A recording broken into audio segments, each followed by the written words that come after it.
Hey, how you doing? I hope you're having a great week so far. This week I wanted to talk about dermatillomania and why we don't hear a lot about it.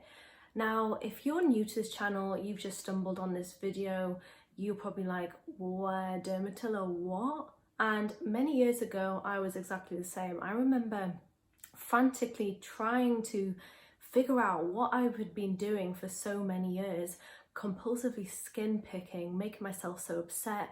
It was definitely affecting every part of my life, having to avoid social activities, not wanting anybody to touch me or get too close or see anything, and it just became overwhelming. So I remember so many times I would look on Google trying to find something, and then I'd find these forums talking about dermatillomania, and I was like, what is that? That sounds like a theme park that does not that would not be cool to go to, like an uncool theme park.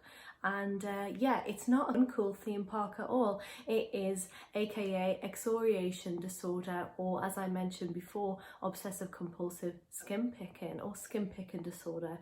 There are so many names, but I like to go with dermatillomania because the more we talk about it and we're using well, I kind of see it as a proper term. They're all proper terms, they're all recognized, but I feel like dermatillomania is becoming even more recognized. And so in this video, I wanted to talk about why I think we don't hear a lot of it and why it's important that we start getting this conversation going so that society can help us, people like us that are dealing with this behind closed doors or even openly, feel more part of the party, I guess. Bit of a weird party. Now, before I get into this, if you're new to my channel, please hit that subscribe button and turn the notifications on so that you can be notified every time I put a new video out there. And if you agree with anything that I'm talking about in this video, or you find you're like, yeah, I've definitely done that, yep, that's definitely me, then click that like button below so that I know I'm not the only one who has experienced this. Let's get to it. So historically, there has been very little mention when it comes to dermatillomania. The first ever documented mention was from a French dermatologist back in 1898. I'm going to try and say the name, but I probably, most definitely, am not saying it correctly here. Louis-Anne Jean Brock. Now, I know that is not correct. That's me saying a French name. Oh, God. Typical ignorant English person. But back in 1989, he documented that one of his adolescent female patients could not stop picking her acne. They tried so many methods and he just kind of at odds because she had this uncontrollable desire to compulsive skin pick, and that was the first mention of what is now recognized as dermatillomania. Normal symptoms of dermatillomania are compulsively wanting to skin pick, even though you know the risks involved, the harm that you've done to your skin, you still have this uncontrollable urge to the point that even before you're skin picking, you are thinking about skin picking, and it's given this level of arousal in you where you're excited and this pleasure, you can't wait to have this pleasure. And you've also tried so many times to stop. You've tried all sorts of methods, skin creams or medications, or even just the whole stopping for days, just trying to stop cold turkey to let your skin heal and stop your dermatillomania, but it's just not working. I actually have a video on that, on why I believe that method doesn't work, by the way, so I'll put that up there if you want to check that out after this. But these are the kind of psychological symptoms with dermatillomania. Now, some research suggests that there's several psychological reasons for dermatillomania. That's why not everybody is exactly the same. Something that I personally may feel I've kind of got a hold on and managed quite well may be completely different for another dermatillomania sufferer. That's because some research believes that some patients, their compulsive skin picking is connected to, say, OCD or anxiety.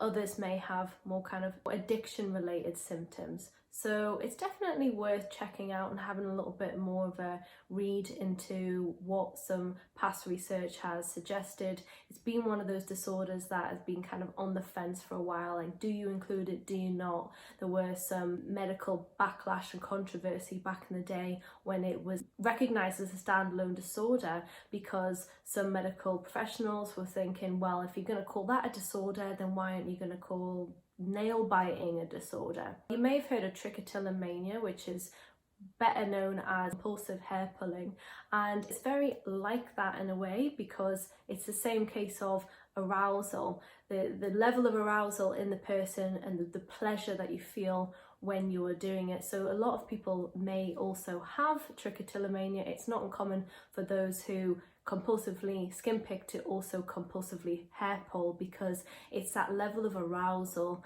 that the person is wanting to achieve to feel better, to feel less stressed, or give them some relief from however they're feeling in a negative way. Now, dermatillomania was first classified as its own standalone mental condition back in 2013. It was named under obsessive compulsive and related disorders, the 5th Diagnostic and Statistical Manual of Mental Disorders. Another quick fact that I found out as well is that a lot of people who have dermatillomania may suffer from formication. I know that I have suffered from this. I kind of get it at least like once a day, and it's basically when you feel like ants under your skin. You know, you're just sitting there and you're watching TV or whatever, and you kind of feel like these tickles, but they're under your skin, and there's like, oh, and you start, it makes you kind of scratch your skin, but also makes you kind of feel it up and down and caressing your skin. We're kind of looking for a lump or mark, and some research supports that it may be a result of the dysfunction of the dopamine rewards functions in the body. So that's why some people, unfortunately, who have dermatillomania get compared to drug addicts, because a lot of drug addicts who are taking drugs that enhance the dopamine in their system, such as like cocaine, for example, it can cause formication. Dermatillomania isn't largely talked about. If you check out the Obsessed series, which is like a docu-series focusing on the treatment of anxiety disorders, it has been talked about in a couple episodes, which is really good. If you've ever seen Black Swan, Nina Sayers' anxiety and OCD symptoms, it does touch on dermatillomania because of the physical symptoms that she shows in that film. But other than that, I know personally I haven't seen a hell of a lot of things on TV or reading, definitely nothing over the years. When I was a kid, as I said, I was trying to check dermatillomania out, or just like I was searching like how to stop skin picking, and all I really came across were forums of people like me who were just in complete despair.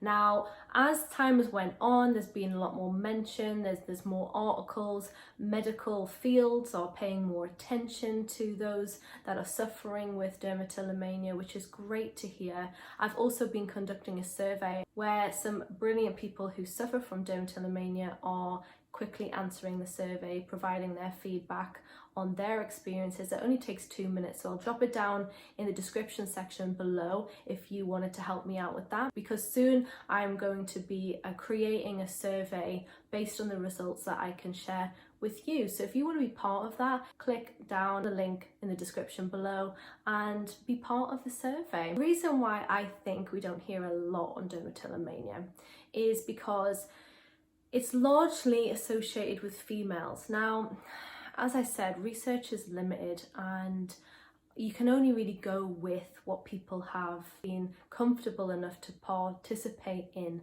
And, you know, if I just go with my research alone through the survey that I've put out, then I know for a fact that the high level of survey entrants are female. But if you look at other research too, it suggests it's highly female dominated mental disorder, but that doesn't mean that only females have it. Absolutely not. Now, some research suggests it's around 20 to 30% are male. Now, sufferers with dermatillomania, many of us, including myself, spent a hell of a lot of time of our life concealing, trying so hard to hide the marks, trying so hard to look normal, appear normal.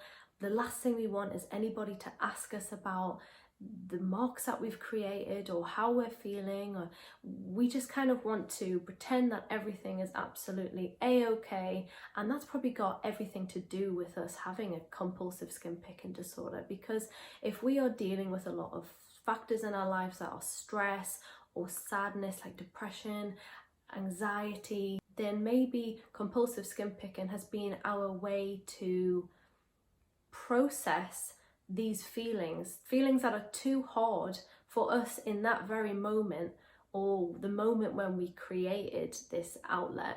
But now we find ourselves kind of stuck in that loop, in this cycle that never ends, unless we do what we can to actively manage it, accept and embrace it, and understand that putting pressure on ourselves does not help whatsoever. I think there's a lot to do with shame. Shame basically because we know we've done it to ourselves, and that guilt of, well, I know that I can stop doing it. I know that, talking to people who just don't get it. There are so many friends and family members that I've spoken to, doctors I've spoken to. I think I tried a teacher once, and it was kind of like banging my head against a brick wall because nobody got it. And so they try and be helpful, especially with doctors. You go there because you want them to answer it for you. You want them to give you the solution to your problem. And when they don't know, when they don't get it, and they kind of just put it all back in your court, it's really disappointing. It's embarrassing, and it just makes you feel really ashamed and guilty, and just feeling a even larger amount of despair. So it doesn't really surprise me that there's not a lot of mention of dermatillomania, because I don't believe a lot of people have come forward with it and wanting to actively say and be open and say, this is what I'm dealing with. I would like there to be more opportunities for help. I know right now there isn't a lot that can be done. Every country is different. I know that there are some countries that have dermatillomania as a recognised mental condition, but not every country has yet. And because of that, research is limited, and that means that solutions are pretty limited too. Now, just going from my own experiences, I have been put on a couple SSRIs, antidepressants, which are, serotonin enhancing medications to help my dermatillomania, but that was based on my doctor assuming what I had was OCD. Now, these type of medications are great for those dealing with OCD, but I don't necessarily believe that is exactly what I have, and that's why a lot of research is quite complicated and contradicts itself, because in some senses dermatillomania does sound like it's on the same wavelength or closely related to OCD, but then in others it doesn't sound so closely connected. Because with OCD, for example, there are many people all around the world, very even share of gender have it, whereas with dermatillomania it's very largely female dominated. So there's a lot of research that you have to kind of sift through and make understanding of yourself and figure out, maybe work with your medical professional to figure out where you fit in that, because it could be a case of that for you personally, your dermatillomania may be related to OCD, or it could be related to anxiety, or it could be related to body dysmorphia, aka body dysmorphic disorder, which is something I also have, and it's something I'd like to discuss more in later videos. But I hope this is useful. I hope it kind of makes sense. If you're new to this channel, if you're new to the discussion of dermatillomania, then please check out some of my other videos. If you'd like, I have a dermatillomania quiz. It takes like, I don't know, a minute to do. So if you're a bit unsure, that might provide you with a little bit more insight. Just as a disclaimer though, I am not a medical professional. I am just a young woman with 15 years experience of compulsive skin picking. There are definitely better things to have that kind of experience in, but hey, I hope you've really enjoyed this video. Do let me know if you have any thoughts, opinions, questions in the comment section below. And once again, if you haven't already subscribed to my channel, please do so. I will see you again in 3 days. Lots of love to you.